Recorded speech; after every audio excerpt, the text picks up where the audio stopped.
Good afternoon, students. In the first class of this series on chemical kinetics, we have started with initial ideas of chemical kinetics.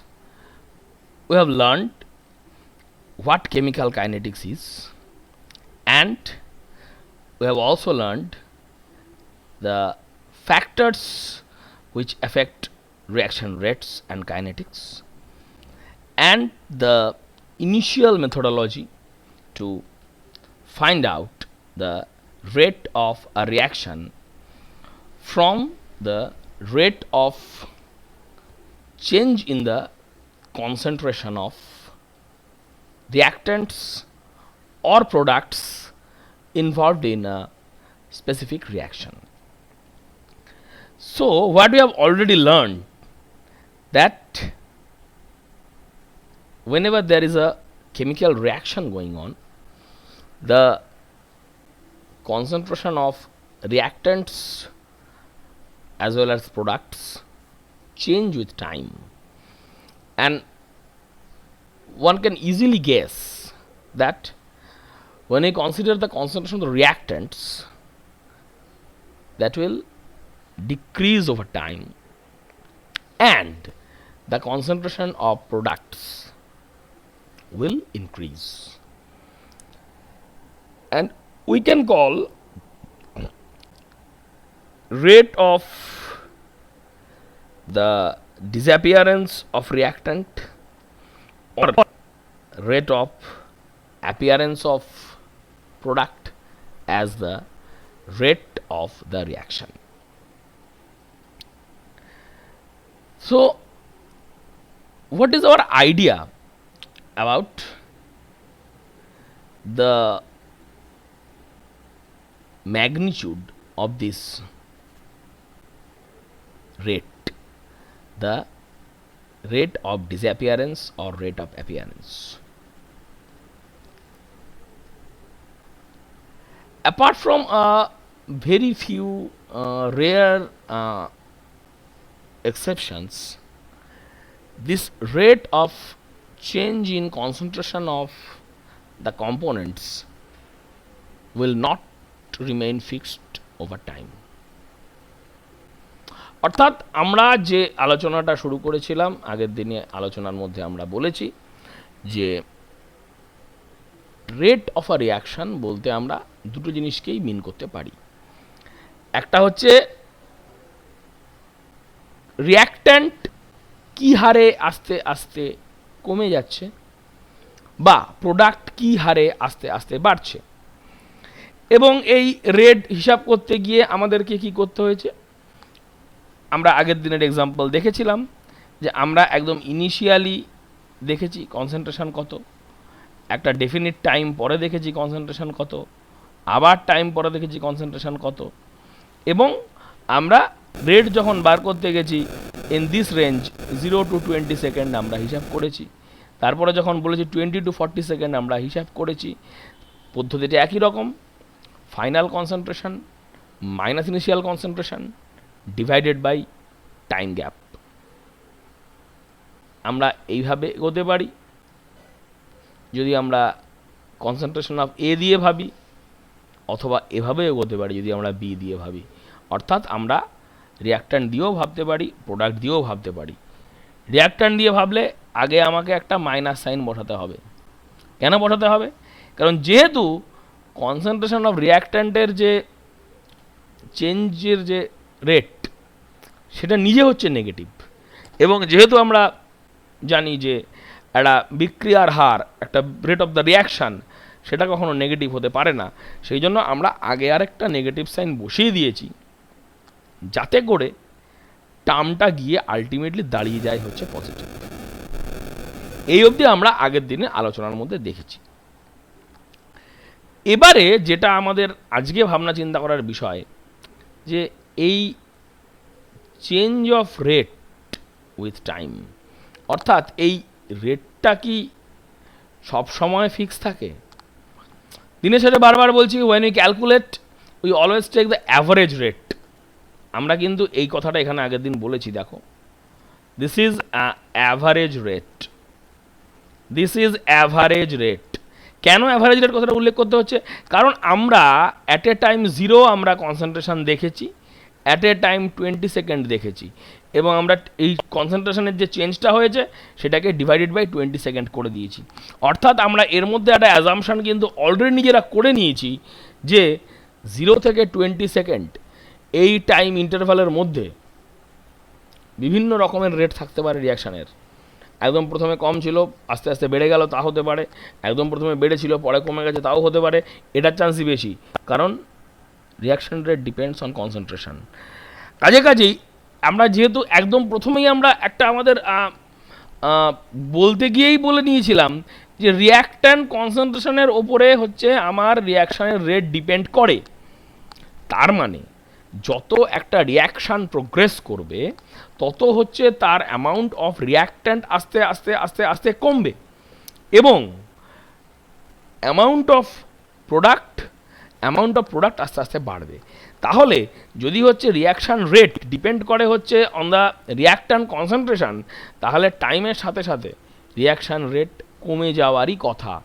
কিভাবে কমবে ভাবতে হবে, দেখতে হবে।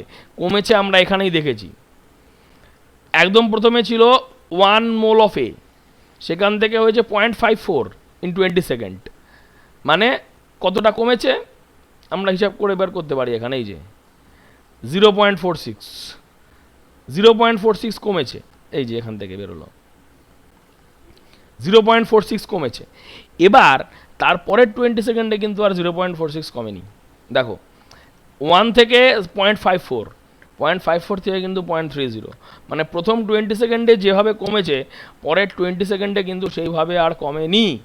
পরের 20 সেকেন্ডে কমার রেট কিন্তু পাল্টে যায়। কিভাবে পাল্টায় এটা নিয়ে আমরা আজকে আলোচনাতে এগোবো।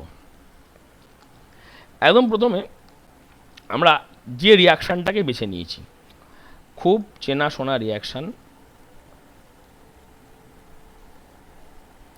কি হচ্ছে রিয়াকশনটাতে?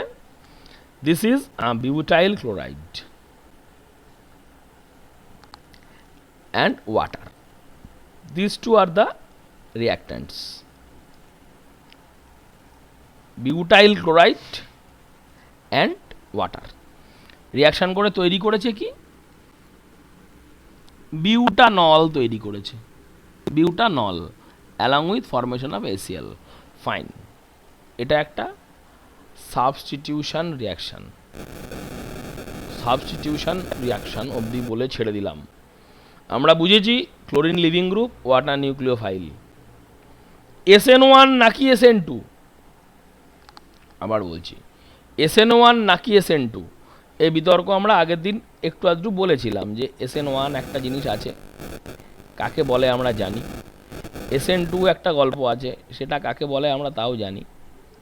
কিন্তু আমাদের এইখানে আলোচনা, সেটা আমরা ঢুকবো তো অবশ্যই ঢুকবো, নিশ্চয়ই ঢুকবো, আলোচনা করতে গেলে ঢুকতে হবে। কিন্তু আমাদের অর্গানিক কেমিস্ট্রির কি আইডিয়া আছে সেই আইডিয়া দিয়ে চালিয়ে দেবো সেই গল্পটা নয়। আমরা এক্সপেরিমেন্ট দিয়ে ঢুকি, দেখা যাক গল্পটা কি ঘটছে না ঘটছে। ফাইন, যেটা হয়েছে আমরা একটা 0.1000 মোলার সলিউশন বানিয়েছি। এই কথাটা একটু গোলমেলে কথা, অ্যাকোয়াস সলিউশন গোলমেলে কথা আছে। গোলমেলে কথা মানে জলের মধ্যে কতটা গুলেছে, পুরো ডিজলভ করে যাবে বিউটাইল ক্লোরাইড, ডাউট আছে, সন্দেহ আছে। তারপর রিয়াকশান করে,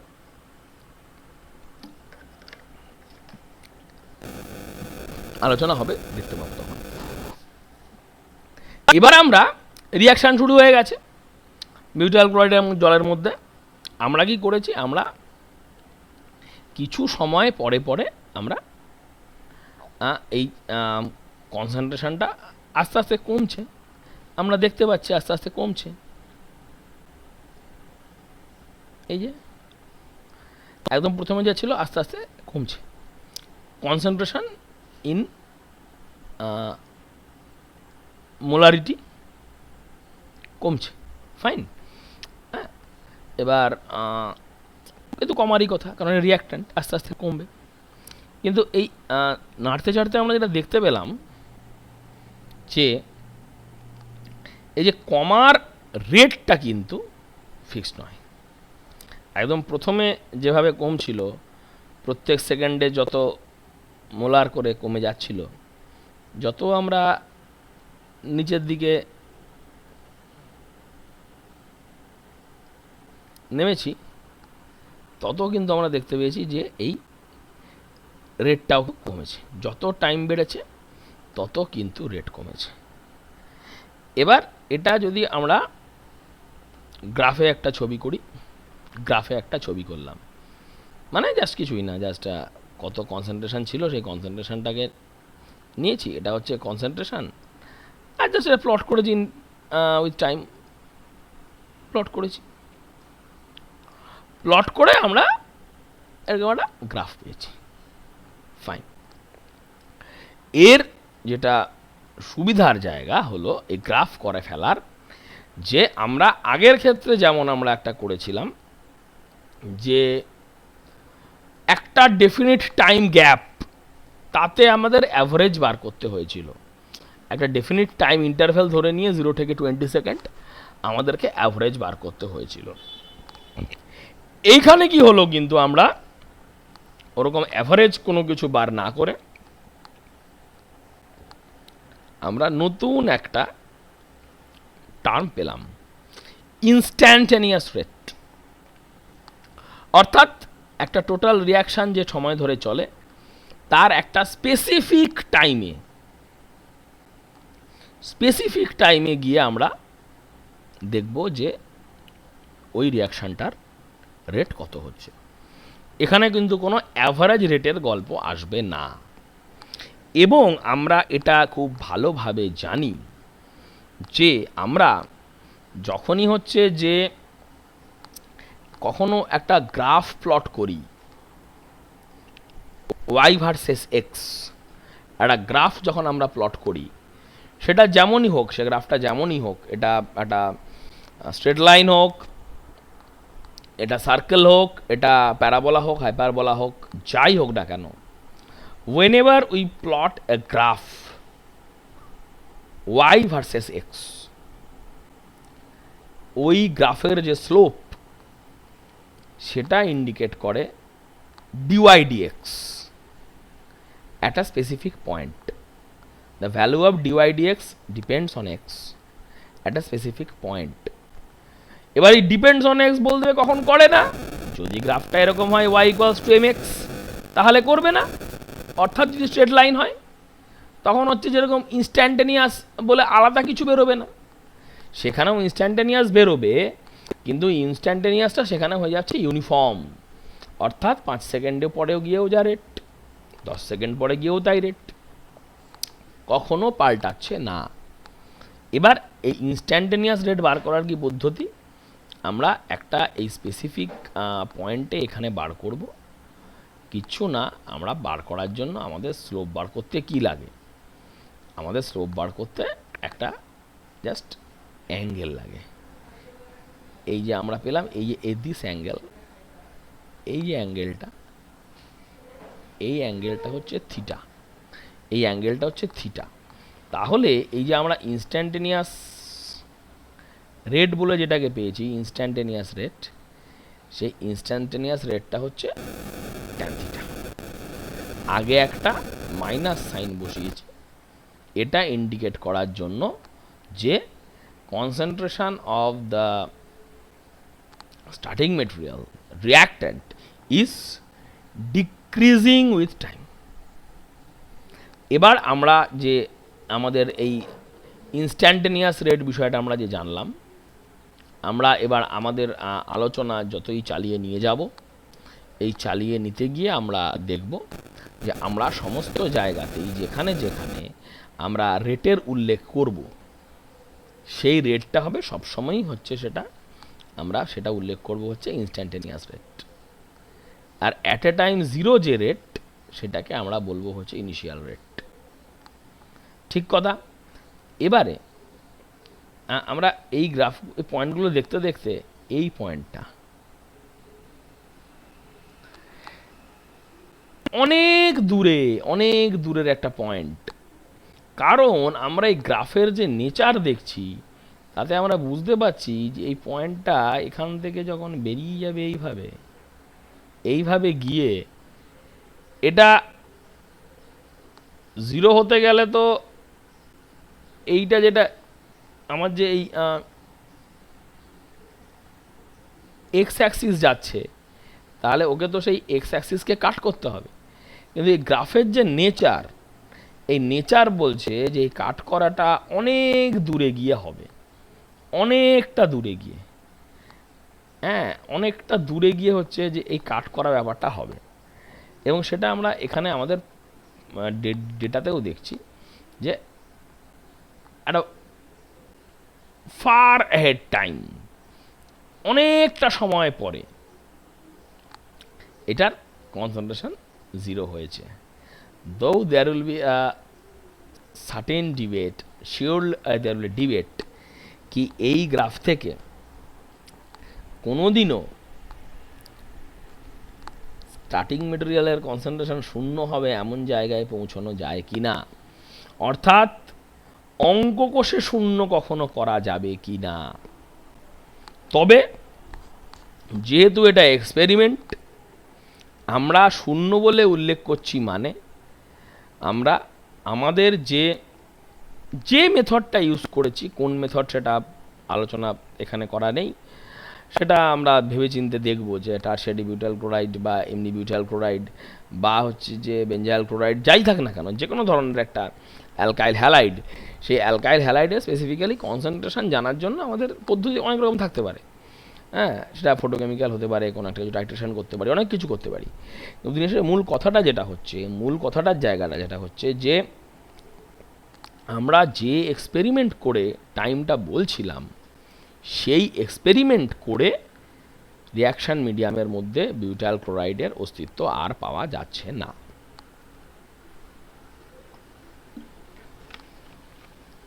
সেইটাকেই আমরা বলছি যে কনসেন্ট্রেশন হচ্ছে জিরো।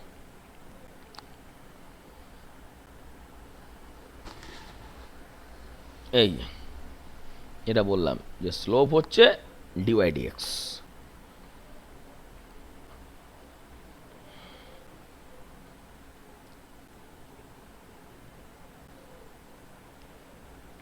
এই যেটা কি বলা হয়েছে যে ওই গ্রাফ থেকে টি ইকুয়াল টু জিরোতে রেট বার করতে বলা হয়েছে। একই রকমভাবে একটা ট্রায়াঙ্গেল ড্র করবে, করে এই ভ্যালুটা বসাবে। And this two are practice exercise, খুব একটা কঠিন হবে না করা, করে দেখো।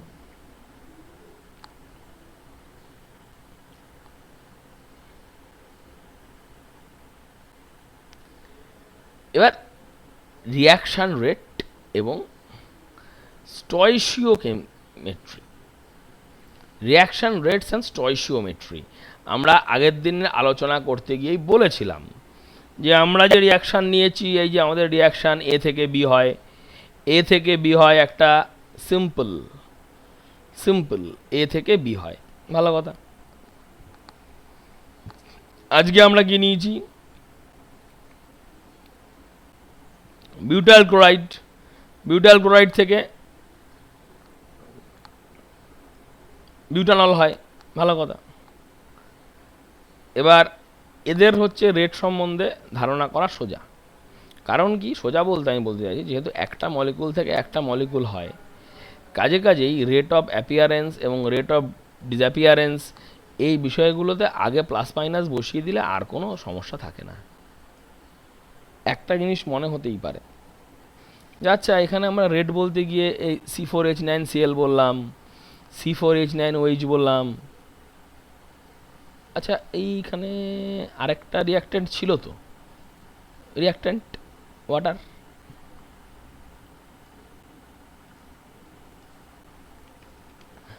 ছিল না ওয়াটার? তো কই ওয়াটার নিয়ে তো কোনো কথা হলো না।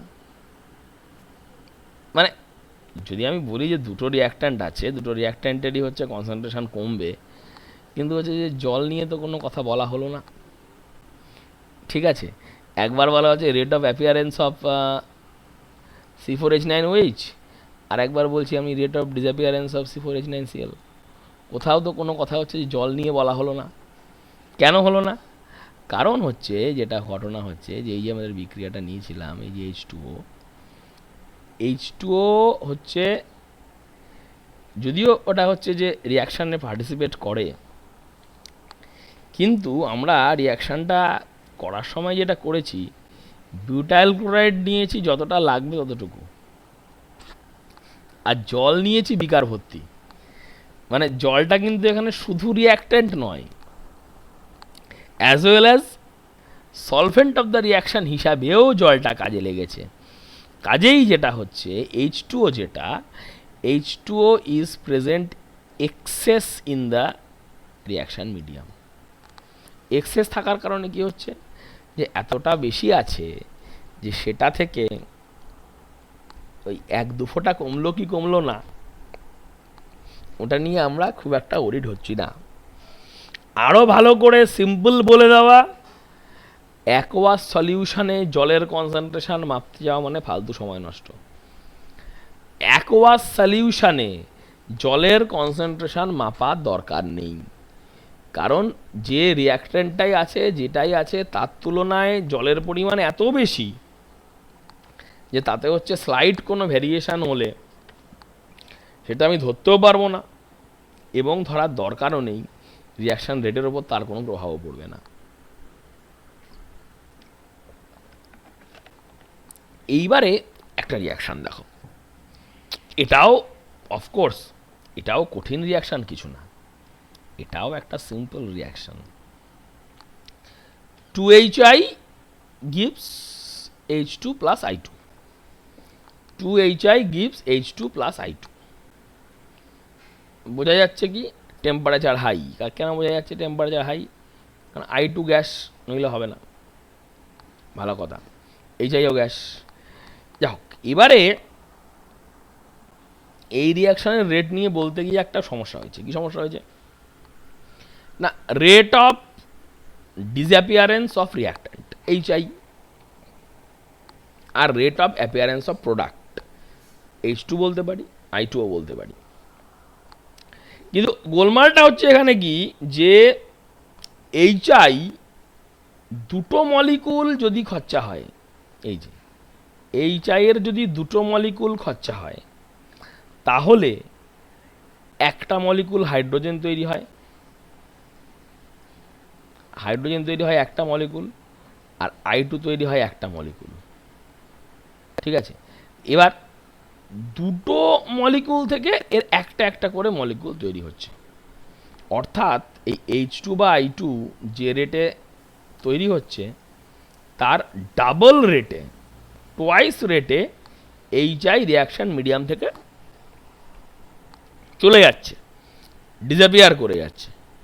তাহলে আমরা দুদিক দিয়ে যদি হিসাব করতে যাই, তাহলে আমরা আগে বলেছি যে আমরা একটা রিয়াকশানের রেট যখন হিসাব করব, আমরা রিয়াক্ট্যান্ট দিয়ে ভাবতে পারি, আমরা প্রোডাক্ট দিয়ে ভাবতে পারি, কিন্তু দুটো দিক দিয়ে ভাবতে পারি মানে কিন্তু কখনোই এটা নয় যে দুদিক দিয়ে ভাবলে দুরকম ভ্যালু পাবো।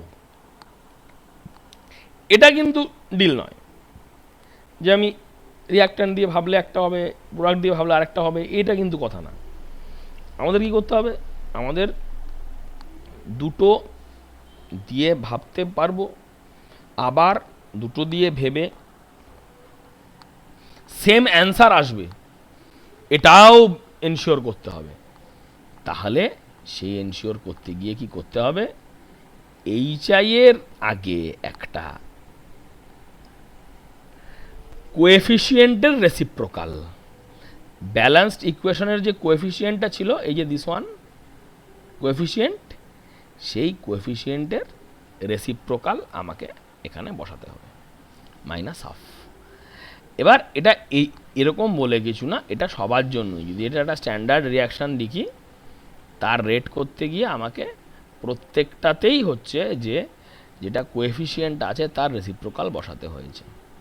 প্রোডাক্টগুলোর আগে কোনো সাইন নেই, রিয়াক্ট্যান্ট দুটোর ক্ষেত্রে আগে একটা করে মাইনাস সাইন আছে, বিকজ আগেও বলেছি আবার বলি, যেহেতু rate of disappearance of reactant, appearance বললে পজিটিভ, ডিসঅ্যাপিয়ারেন্স বললে নেগেটিভ, যেহেতু ওই রেট অফ ডিসঅ্যাপিয়ারেন্সের মানে হচ্ছে সময়ের সাথে সাথে কনসেন্ট্রেশনের হ্রাস পাওয়া, কমে যাওয়া, কাজেই that term itself is a negative term.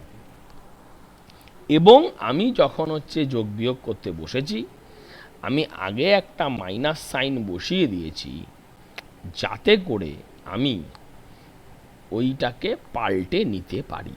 অর্থাৎ ওটা আরেকটা মাইনাস সামনে থাকার ফলে মাইনাস আর মাইনাস মাল্টিপ্লিকেশন হয়ে ওটা গিয়ে আবার পজিটিভ হয়ে গেল, এবং দিনের শেষে রেট অফ দ্য রিয়াকশন সেটা কিন্তু পজিটিভই থাকলো। এটা একটু ভাবনা চিন্তা করলেই বোঝা যাবে, খুব কঠিন কাজ কিচ্ছু না, যে রেট অফ দ্য রিয়াকশান যদি আমি বলি, রেট অফ দ্য রিয়াকশান বলতে গেলে আমরা সবসময় যে বলে দিয়েছি পজিটিভ হবে, এই পজিটিভ হবেটা হচ্ছে রিয়াকশান সম্বন্ধে আমাদের একটা পজিটিভ ইম্প্যাক্ট আছে, তাই ভালো করে বোঝার চেষ্টা করো। আমরা যখনই কোনো একটা টার্মকে বলে দিই যে এটা পজিটিভ হবে, এই পজিটিভ হবে কথাটা আমরা বলতে পারি কখন? আমাদের ছোটোবেলার অ্যাজামশান, ছোটোবেলার ধ্যান ধারণা আমাদের জানাচ্ছে যে আমরা যখনই কোনো একটা টার্মকে তার নেগেটিভ ভ্যালু হতে পারে এই ব্যাপারটাই মানছি না, যে এটার ভ্যালু পজিটিভই হতে হবে, এটা যখনই বলে দিচ্ছি, সামহোয়ার ইন আওয়ার মাইন্ড আমরা ওই টার্মটাকে রেজিস্টার করছি অ্যাজ স্কেলার কোয়ান্টিটি। কারণ ভেক্টর হলে তো তার পজিটিভ নেগেটিভ থাকতো, ওটাকে স্কেলার কোয়ান্টিটি ধরেছি। সেই কারণেই আমরা যখন হচ্ছে যে কোনো একটা রিয়াকশনের রেট নিয়ে কথা বলবো, সেটা যেন পজিটিভ হয় সেটা মাথায় রেখে নেগেটিভ টার্মের আগে আমরা একটা করে নেগেটিভ সাইন বসিয়ে দেবো। নানা রকম অঙ্ক দেখিয়েছে, একটা আমরা দেখেছি একটা রিয়াকশন, এটা হচ্ছে the reaction of ozone depletion, 2O3 gives 3O2, fine. তাহলে O2 অ্যাপিয়ার করার রেট এটা বলে দেওয়া আছে, যে rate of appearance of O2 বার করতে বলেছে, যে rate of disappearance of O3। সহজ কথা, যে O2 একটা নির্দিষ্ট রেটে O2 রিয়াকশন মিডিয়ামে তৈরি হচ্ছে, আমাকে বার করতে হবে তাহলে O3 কোন রেটে খরচা হচ্ছে। এই হচ্ছে ঘটনাটা। আমরা এইটা হচ্ছে আমাদের ফর্মুলা, কিচ্ছু না। এই যে আমাদের টার্মগুলো আছে, এই 2 আর এই 3,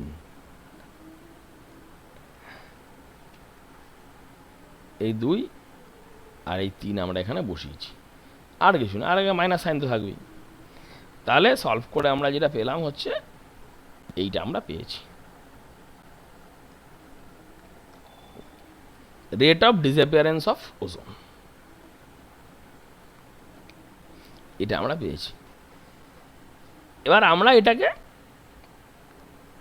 এমনি আমাদের যে ভাবনা চিন্তা ছিল সেটা দিয়েও গুণ ভাগ করেও চলে আসতে পারতাম, একই হতো। যেভাবেই করো না কেন গল্পটা একই থাকবে, হাতি করা কিছু না। খালি আমাদেরকে বিষয়টা মাথায় রাখতে হবে যে rate of appearance of product আর rate of disappearance of reactant, এই দুটোর ম্যাগনিটিউড সেম হবে শুধুমাত্র তখনই যখন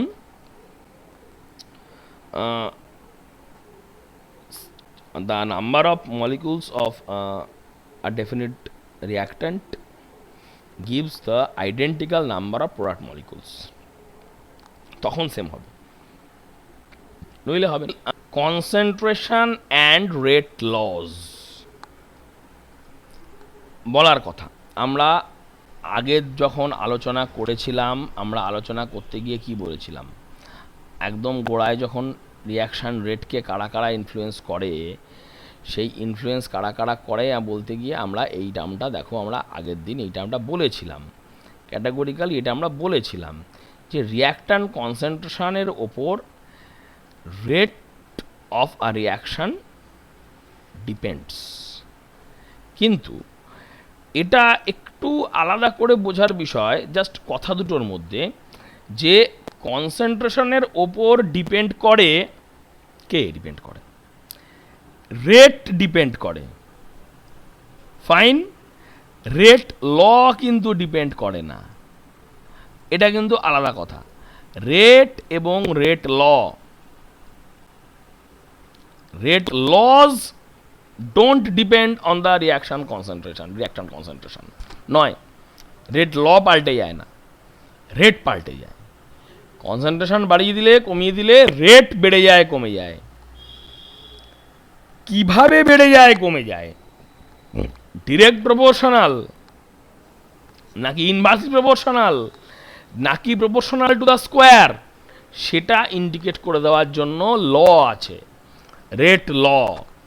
রেট ল কি করে? রেট ল হচ্ছে কোনো একটা রিয়াকশানের রেট এবং তার রিয়াক্ট্যান্টদের কনসেন্ট্রেশনের মধ্যেকার রিলেশনকে আমরা যে ইকুয়েশন দিয়ে এক্সপ্রেস করি তাকে বলা হয় রেট ল। রেট ল কিন্তু কনসেন্ট্রেশন বাড়ালে কমালে এদিক ওদিক হয়ে যায় না, রেট ল ফিক্স থাকে, রেট পাল্টে যায়। এরা আমরা রিয়াকশান খুঁজে পেতে নিয়েছি, সহজ রিয়াকশান নিয়েছি। কি রিয়াকশান আছে? অ্যামোনিয়াম সল্ট এবং nitrite salt. Ammonium salt, nitrite salt, এর মধ্যে বিক্রিয়া। এবার যদি অ্যামোনিয়াম নাইট্রাইট গোটা একটাই সল্ট হয় আরও ভালো, আলাদা আলাদা করে অন্য ক্যাটাগরি আনবো কেন? অ্যামোনিয়াম নাইট্রাইট NH4NO2, হিট দিলে কি হবে? নাইট্রোজেন গ্যাস তৈরি হবে আর জল তৈরি হবে। এবারে আমরা এই রিয়াকশানকে মনিটর করব। রিয়াকশান মনিটর করব মানে আমরা extent of reaction with time, যে একটা সময় আমরা রিয়াকশান শুরু করেছিলাম এবং ডেফিনিট টাইম ইন্টারভেলে গিয়ে আমরা দেখব রিয়াকশান কতটা প্রোগ্রেস করেছে। এই কতটা প্রোগ্রেস করেছে দেখার জন্য আমরা কি করতে পারি? আমরা যে কোনো একটার কনসেন্ট্রেশন মাপতে পারি। অ্যামোনিয়াম বা নাইট্রাইট যে কোনো একটা আয়নের কনসেন্ট্রেশন আমরা মাপতে পারি। হ্যাঁ, তা পদ্ধতি আছে কিছু মাপার। অ্যামোনিয়াম আছে মাপতে গেলে যেমন কি করতে হবে, আমাকে ওই রিয়াকশান মিডিয়ামকে তুলতে হবে, মিডিয়ামকে তুলে সেটাকে NaOH দিয়ে বয়েল করতে হবে, বয়েল করে অ্যামোনিয়া রিলিজ করতে হবে। কতটা অ্যামোনিয়া বেরোলো সেটাকে আমি অ্যাসিড বেস সাইটেশন করে পারবো, এগুলো হবে। অথবা একটা ভালো মেথড আছে, যে যেহেতু নাইট্রোজেন গ্যাস তৈরি হবে, আমরা যদি ওই নাইট্রোজেন গ্যাসের হচ্ছে যে ভলিউম মাপি, তাহলে হচ্ছে যে আমরা পেয়ে যাব। ঠিক আছে, এবং এখানে কি সুবিধা আছে যে NH4NO2N2 সবারই হচ্ছে কোএফিসিয়েন্ট 1, কাজেই যে কোনো একটা দিয়ে মাপলেই হবে, সেটাকে আর হচ্ছে ওই মানে রেসিপ্রোকাল অফ স্টয়চিওমেট্রি দিয়ে ভাগ করার কোনো দরকার পড়বে না।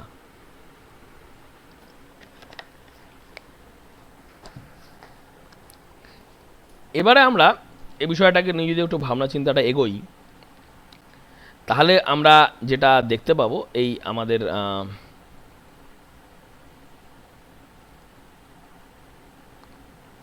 দিস টেবিল 14.2, এই টেবিলটাতে যে এক্সপেরিমেন্টাল অবজারভেশনগুলো আছে, জাস্ট আমরা এটাকে একটু নোটিস করছি। হিসাব করার পদ্ধতিটা ভালো করে দেখে বুঝে নাও কি হচ্ছে এখানে। আমরা এখানে দুটো আমাদের রিয়াক্ট্যান্ট আছে, একটা হচ্ছে NH4+ আর একটা হচ্ছে NO2-। আমরা 6টা সেট অফ রিয়াকশান করেছি। ফার্স্টের 3টে সেটে কি করেছি? Na2- concentration is fixed. আমরা ইনিশিয়াল কনসেন্ট্রেশন অফ NH4+কে অল্টার করেছি, করে আমরা দেখছি যে রেটের কি চেঞ্জ আসে। আবার এইখানে যেটা করেছি আমরা, পরের তিনটেতে initial concentration of NH4 plus is kept fixed এবং NO2 মাইনাসের কনসেন্ট্রেশন আমরা পাল্টে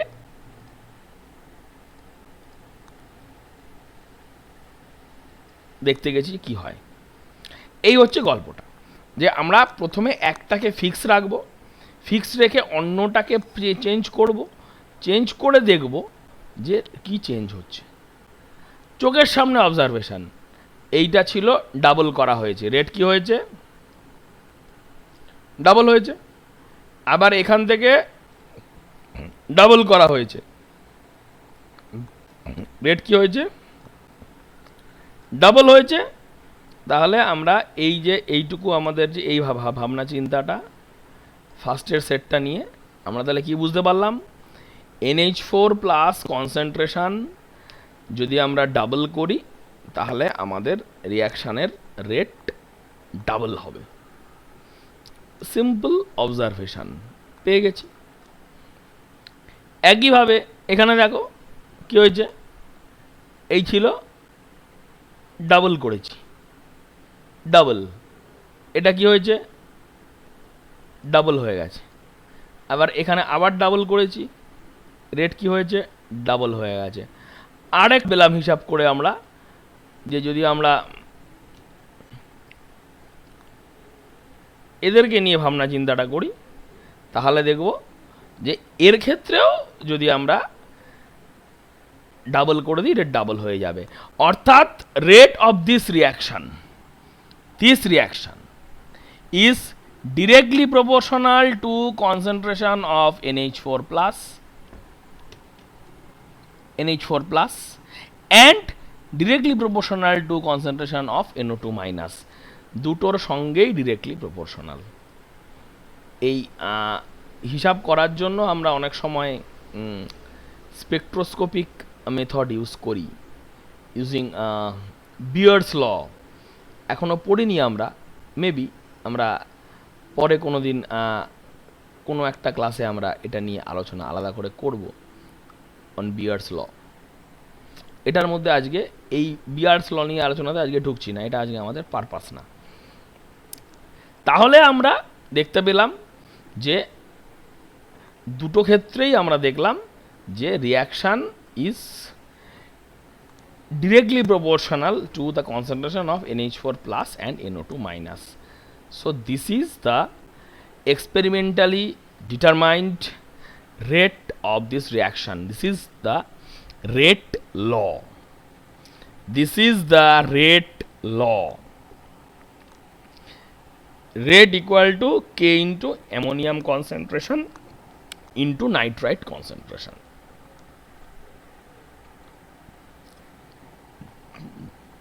This is what we call as rate law. তাহলে আমাদের একটা স্ট্যান্ডার্ড রিয়াকশান যদি এরকম হয় তার রেট লটা হচ্ছে ইউজুয়ালি এরকম একটা ফর্মের রেট ল। এখানে এই দেখো, এই যে দুটো জিনিস পাশাপাশি দেখছো, এটা হচ্ছে আমাদের ইকুয়েশন, এটা হচ্ছে আমাদের রেট ল। বারবার বলে দেওয়ার জিনিস, এইখানে যে জিনিসটা আছে এইখানে যে টার্ম দুটো আছে, this is small A and B, আর এইখানে যে টার্ম দুটো আছে এম অ্যান্ড এন, এই দুটোর মধ্যে কিন্তু কোনো সম্পর্ক নেই। এইটা আর এইটা, এ দুটোর মধ্যে কিন্তু কোনো সম্পর্ক নেই। এখানে স্মল এ স্মল বি আছে আর এখানে capital small M small N আছে, এদের মধ্যে কিন্তু কোনো সম্পর্ক নেই। বারবার বলছি, কোনো সম্পর্ক নেই। এই যে টার্মগুলো small a small B C D, যেগুলো হচ্ছে একটা রিয়াকশানের যখন আমরা কেমিক্যাল ইকুয়েশন ব্যালান্সড ফর্মে লিখতে গেলে তার যে স্টয়চিওমেট্রিক কোএফিসিয়েন্টগুলো আসে, এই স্টয়চিওমেট্রিক কোএফিসিয়েন্টগুলো আমরা কাজে লাগিয়েছি যখন আমরা কোনো একটা রিয়াকশানকে এভাবে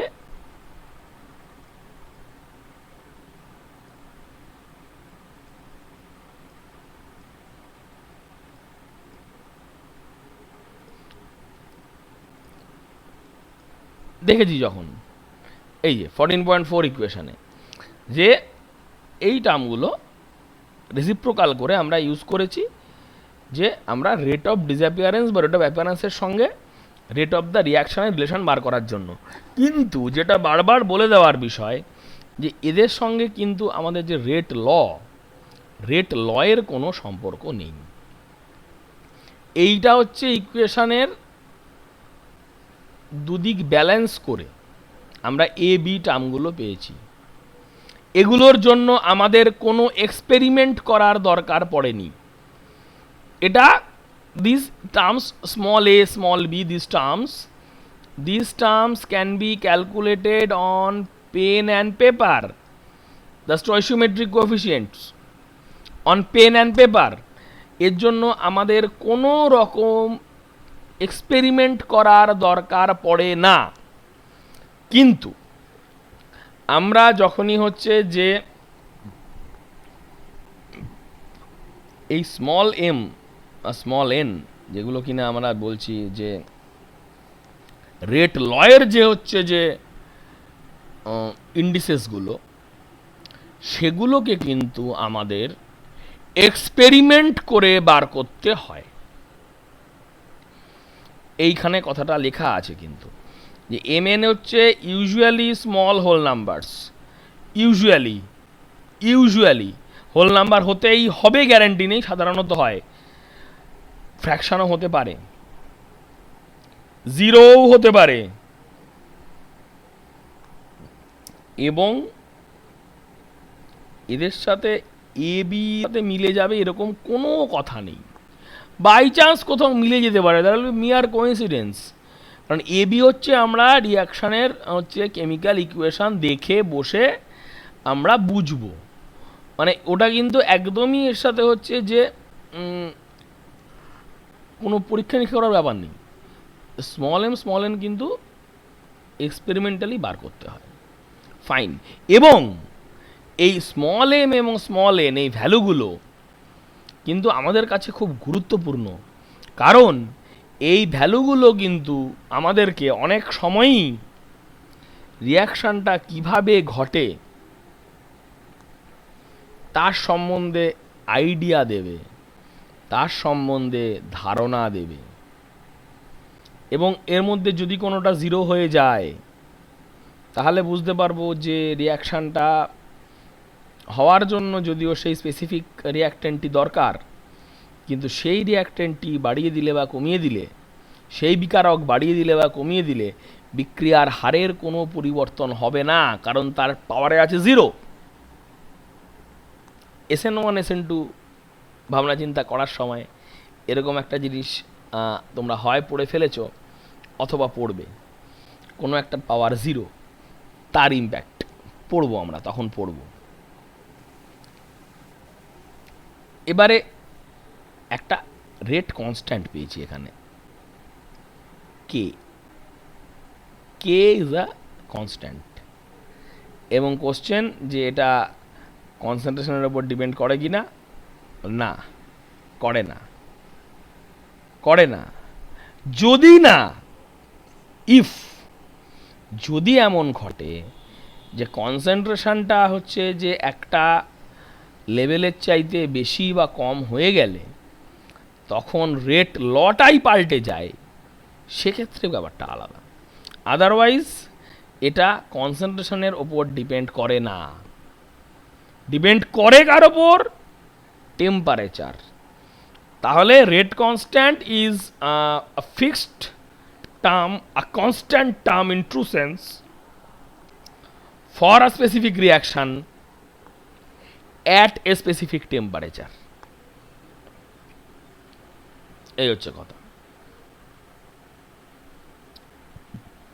এবার যখনই আমরা রেট লটা জানতে পেরে গেছি তখন আমরা যে কোনো জায়গা থেকেই আমরা বার করে ফেলতে পারবো। এবার এই ভ্যালুগুলোকে আমরা বসিয়ে দিয়ে আমরা কে এর ভ্যালু বার করে ফেলব। আমরা এখন রেট ল পেয়ে গেছি। এবার ওই 14.6 যেটা, এর মধ্যে যে কোনোটাতে 1 2 3 4 5 6 যেটা পছন্দ হবে সেটাতে আমরা এটাকে রেট বসাবো, এটা NH4+, এটা NO2- ইন্টু কে, তাহলে কে এর ভ্যালু একটা বেরিয়ে আসবে। এবং এভাবে আমরা কে এর ভ্যালু একটা বার করে ফেলেছি। এইটা আমাদের একটা কে এর ভ্যালু। এবার এই কে এর ভ্যালু যখন বার করতে দেওয়া হবে, এরকম অনেকগুলো ডেটা দেওয়া আছে এবং অনেকগুলো ডেটার মধ্য থেকে আমাকে যখন হচ্ছে কে এর ভ্যালু বার করতে হবে, এর একটা সহজ গল্প আছে। সহজ গল্প হচ্ছে যে কে এর ভ্যালু বার করার অঙ্কটা তো আমরা বুঝতে পারলাম কীভাবে করতে হবে, কিন্তু এর একটা ভালো দিক আছে। ভালো দিক কি? এর ভালো দিক হলো যে আমরা কিন্তু এই কে ভ্যালুটা ঠিক বার করেছি কি না সেটা যে কোনো সময় ভেরিফাই করে নিতে পারি। অর্থাৎ আমাদের যেখানে ডেটা দেওয়া ছিল 6টা, ইফ ইউ কুড রিকল, আমাদের ডেটা দেওয়া ছিল 6টা, তার মধ্যে আমরা প্রথমে এগুলো থেকে এদিক ওদিক হিসাব করে একটা ফিক্স রেখে একটা বাড়িয়ে কমিয়ে আমরা রেট লটা বার করেছি। রেট ল বার করার পর আমরা 1 2 3 4 5 6 যে কোনো একটা আমাদের পছন্দের জিনিস ধরে নিয়ে আমরা এইটা তো ধরে নিয়ে বার করতে পারি। এটা করতে পারি, 2 পছন্দ না হলে 5 করতে পারি, কিচ্ছু যায় আসে না, করতে পারি। করে দিয়ে আমরা সেখান থেকে কে এর ভ্যালু বার করলাম। এরপর যেটা আমাকে করতে হবে, কে এর ভ্যালু বার করার পর ভ্যালুটা ঠিক হয়েছে কি না বোঝার জন্য আমরা ধরা যাক 5 থেকে বার করলাম। এবার ঠিক হয়েছে কি না বসার জন্য 3-এ বসিয়ে মিলিয়ে নিই, K into this rate constant into NH4+ into NO2-, এইটা আসছে কি না, এই হচ্ছে গল্প। মানে কে এর ভ্যালু বার করতে গেলে প্রথমে আমাকে রেট ল বার করতে হবে। রেট ল বার করার পর আমাকে হচ্ছে হিসাব করে দেখতে হবে যে আমার হচ্ছে যে রেট লয়ের সঙ্গে আমার আয়নগুলো কোনটা মানে রিঅ্যাক্ট্যান্টগুলো কেমন করেসপন্ডেন্স করছে। এবং সেটার পরে আমাকে যেটা দেখতে হবে হচ্ছে হিসাবটা ঠিক হলো কি না, রেট কনস্ট্যান্ট ঠিক বার করেছি কি না বোঝার জন্য আমাকে একবার মিলিয়ে নিতে হবে। এই হচ্ছে গল্প, কঠিন কিছু না। এবার ওই রেট ল যখন জেনে গেছি, কে ভ্যালুও পেয়ে গেছি, তাহলে আমরা যে কোনো একটা হিসাব করতে পারি, যে কোনো কনসেন্ট্রেশন দিয়েই আমরা করতে পারি। হ্যাঁ, একটা যখন ধরো আমাদের একটা অঙ্ক দিয়েছে, এইখানে NH4+ দেওয়া আছে, NO2- দেওয়া আছে, ঠিক আছে, কে আমরা জানি, রেট বেরিয়ে যাবে, সমস্যার কিছু নেই। তাহলে একটা জিনিস বুঝতে পারলাম যে এই যে কনস্ট্যান্ট, এই যে আমাদের কনস্ট্যান্ট, এই কনস্ট্যান্টের কিন্তু একটা ইউনিট আছে, মোল ইনভার্স সেকেন্ড ইনভার্স। এক্ষেত্রে আছে, সব ক্ষেত্রে থাকবে কি না, থাকলে কোন ক্ষেত্রে কি থাকবে, ভাবনা চিন্তাটা নিয়ে কিন্তু আমাদেরকে এগোতে হবে। মানে আমরা এর আগে অনেক জায়গায় অনেক কনস্ট্যান্ট দেখেছি, কিছু কনস্ট্যান্ট হচ্ছে শুধু ভ্যালু আছে, আবার কি হচ্ছে বেশ কিছু কনস্ট্যান্টের কিন্তু ইউনিটও আছে। যেমন ইউনিভার্সাল গ্যাস কনস্ট্যান্ট আমরা দেখেছি, বা প্ল্যাঙ্কস কনস্ট্যান্ট আমরা দেখেছি, প্রত্যেকটা ইউনিট আছে, ইউনিট নেই এমন তো না। কাজে রিয়াকশানের এই যে রেট কনস্ট্যান্টের হচ্ছে যে কোনো ইউনিট থাকবে না এমন কিন্তু না, ইউনিট থাকতেই পারে, না থাকতেও পারে, আমরা আলোচনায় ঢুকবো তারপরে আস্তে আস্তে।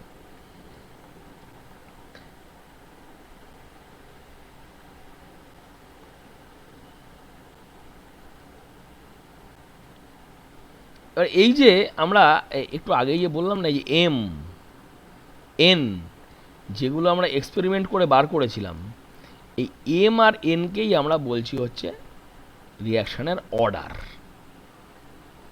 এই রিয়াকশান এটা ছিল, তাহলে এখানে হচ্ছে এটা 1,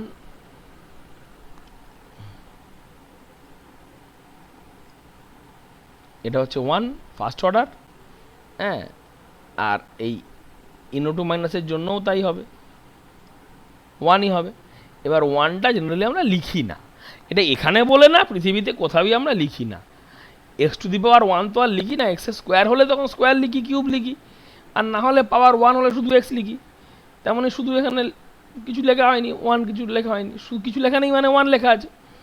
এবার এই দুটো টার্ম যোগ করে হচ্ছে ওভারঅল রিয়াকশান অর্ডার। তাহলে এর জন্য 1, এর জন্য 1, সব মিলিয়ে 2, তাহলে রিয়াকশানটা হচ্ছে সেকেন্ড অর্ডার ওভারঅল।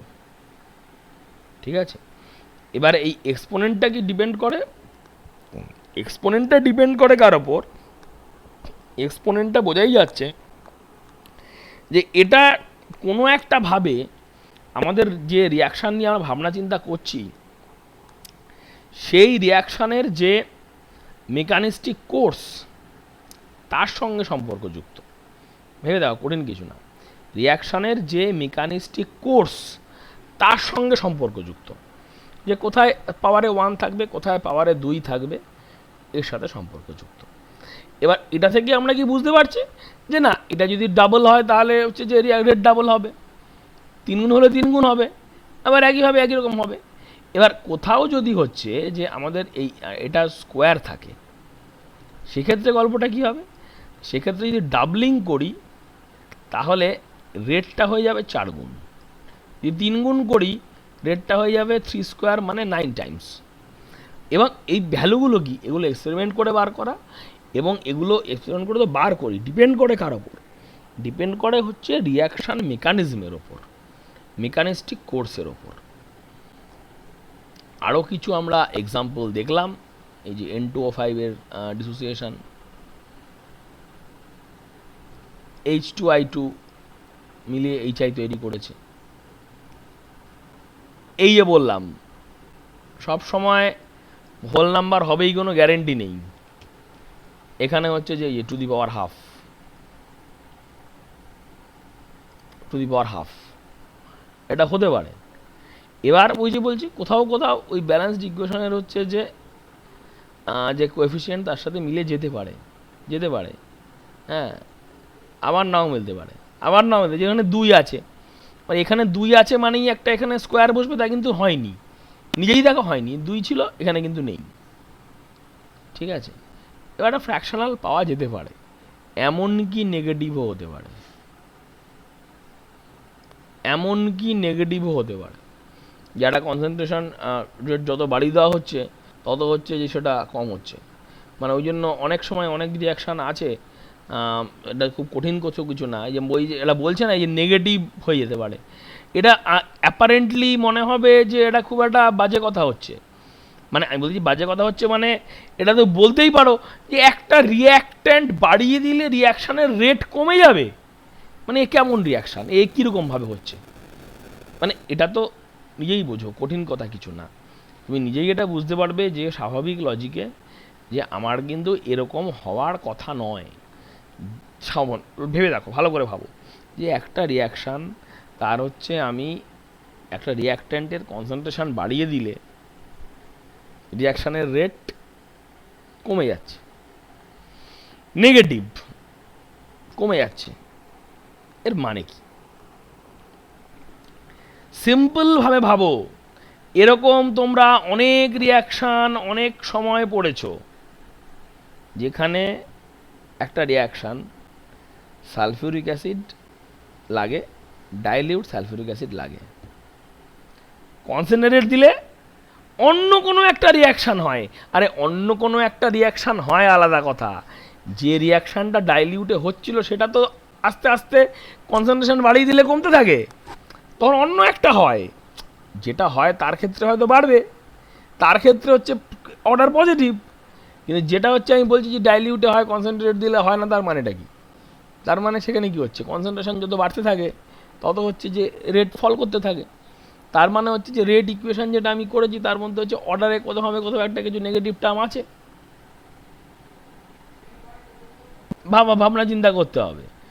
এইটা সহজ অঙ্ক, বলছে এই H2 পাওয়ারে কিছু নেই, তাহলে কি হবে? যদি H2 ডাবল হয় তাহলে কি হবে? রেট কি হবে? রেটও ডাবল হবে, সহজ হিসাব। এই তো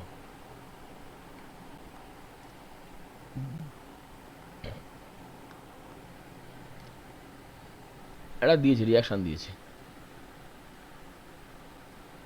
রিয়াকশান কি দিয়েছে, এই হচ্ছে গল্প আমার, এ বি থেকে সি হয়, এটা হচ্ছে আমার রেটের ইকুয়েশান বলে দিয়েছে। এবার কোন বক্সে হচ্ছে যে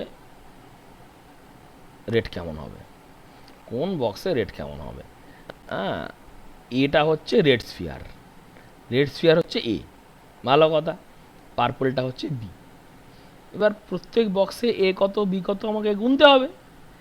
এর সঙ্গে প্রপোর্শনাল ডিরেক্টলি, বি এর সঙ্গে হচ্ছে স্কোয়ারে, মানে এ একটা বাড়লে যেটুকু বাড়বে বি একটা বাড়লে কিন্তু বেশি বেড়ে যাবে। এই মাথায় রাখো, মাথায় রেখে হচ্ছে যে অঙ্ক কষেছে, কঠিন কিছু না, মাথায় রেখে অঙ্কটা কষে দিয়েছে, ভয় পাওয়ার কিছু নেই। বক্স 1 এর রেট, বক্স 2 এর রেট, বক্স 3 এর রেট করে দিয়েছে, অর্ডার বেরিয়েছে, ঠিক আছে। এবার এখানে হচ্ছে যে যদি ওটা এ বি স্কোয়ার না হয়ে এ স্কোয়ার বি হতো তাহলে কি হতো?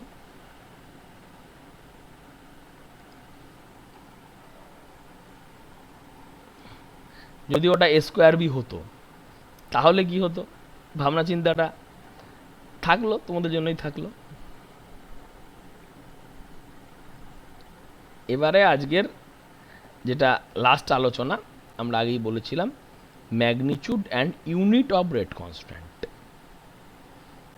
এবার যেটা হচ্ছে যে ইউনিট অফ রেট, এবার এটা ডিপেন্ড করবে যে আমার রিয়াকশানের অর্ডার কতটা, আমার রিয়াকশানের অর্ডার কতটা। ইউনিট অফ রেটটা কি? ইউনিট অফ রেটটা হচ্ছে মোলারিটি পার সেকেন্ড। এবার ইউনিট অফ কনসেন্ট্রেশন আছে, স্কোয়ার আছে। আমরা এটা সেকেন্ড অর্ডার নিয়ে ভাবছি বলে তাই ভাবার বোঝো, এটা আমরা সেকেন্ড অর্ডার নিয়ে ভাবছি বলে তাই এই যে গোটা অঙ্কটা করা হয়েছে, এটা কিন্তু সেকেন্ড অর্ডার ধরে করা হয়েছে। ইউনিট অফ রেট হচ্ছে মোল পার সেকেন্ড, আর ইউনিট অফ কনসেন্ট্রেশনের স্কোয়ার মানে মোল স্কোয়ার। তার মানে এটা হচ্ছে আমার unit of rate constant for second order reaction. যদি ফার্স্ট অর্ডার রিয়াকশান হয় তাহলে গল্প আলাদা হবে। এই যে ফার্স্ট অর্ডারের জন্য বার করেছে unit of rate constant rate by concentration, mole per second by mole second inverse.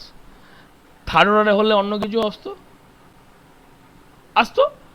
এগুলো নিয়ে আমাদের আলোচনা চলতেই থাকবে। আর আমরা আগে যেটা আমরা করেছিলাম, যেটা দিয়ে আমরা বললাম যে অঙ্ক করে আমরা যখন প্রথমে বললাম, সেটা দিয়ে কিছু নিউমেরিক্যাল প্রবলেম থাকে। নিউমেরিক্যাল প্রবলেমগুলো কঠিন কিচ্ছু না, তোমরা যেটা লিঙ্কে হচ্ছে নোটটা অ্যাভেলেবল আছে সেটাতে দেখবে যে আমরা যখন আমরা জানি যে কোনো একটা রেট কী করে হবে, যে পাওয়ারে এম এন এসবগুলো আছে, স্মল এম স্মল এন আরও যদি থাকবে এম এন ওপি চলবে। রিয়াক্ট্যান্ট যদি আমার 5টা থাকে তাহলে 5টা অর্ডার থাকবে, বার করতে হবে। এবার বার করার সময় যখন আমরা অঙ্কটা করি, আমরা এম এন এগুলো জানি না মানে আমরা বসিয়েছি যে ধরে নিয়েছি এম আর এন। এবার একটা ডেফিনিট কনসেন্ট্রেশনের তার রেট কত আর রেট কত পেয়েছি আমরা। এবার এখানে ভ্যালুগুলো বসিয়ে দিয়েছি, ভ্যালুগুলো বসিয়ে ভ্যালুগুলো যদি কিছু কমন থাকে, কমনগুলো আমরা কেটে দেবো।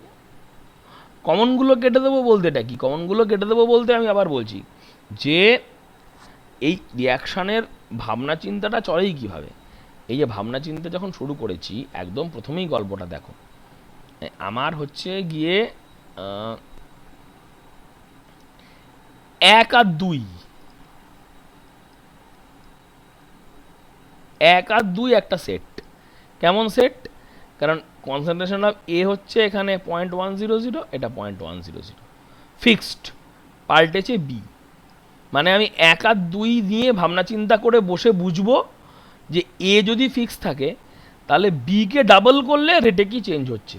কি চেঞ্জ হয়েছে? চোখে থেকে বোঝার বিষয়। কি চেঞ্জ হয়েছে?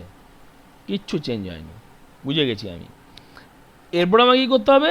এখানে দেখব বিতে এইটা, এতে এইটা, দুটো ফিক্সড আছে। মানে 1 2 নিয়ে আলোচনা করলাম, এরপরে আমি আলোচনা করব হচ্ছে 1 3 নিয়ে। 1 3 নিয়ে আলোচনা করব, কি দেখবো যে এটা 0.10, এটা 0.10 ফিক্স আছে। এবার এটা 0.100, এটা 0.200, ডাবল হলো। এটা কি হয়েছে? এটা 4 গুণ হয়েছে। ব্যাস, তার মানে বুঝে গেলাম যে বি যদি আমি বি বাড়াই, বি যেটুকু বাড়াবো সেটুকুই বাড়বে। বি আমি যার এই যে বি থেকে যেমন কি দেখো, আবার দেখো, বি থেকে আমি 0.100 ছিল 0.200 করলাম, এ ফিক্স রেখে। রেটের কি হয়েছে? কিচ্ছু চেঞ্জ হয়নি। তার মানে বি এর সাথে কোনো সম্পর্কই নেই। বি বাড়ালেও বাড়ে না, বি এর মাথার ওপর বসলো হচ্ছে 0। আর এরকে দেখলাম বি ফিক্স রেখেছি 0.100, 0.100 ফিক্স রেখেছি। এটা 0.100 থেকে 0.200 করে দিয়েছি। কি হয়ে গেছে? ডবল করেছি, এটা 4 গুণ হয়ে গেছে। তার মানে এর মাথার ওপর বসবে হচ্ছে স্কোয়ার। তার মানে আমার রেট হবে কি? সহজ হিসাব, কঠিন কিছু না। তার মানে রেট আবার কি হবে? কে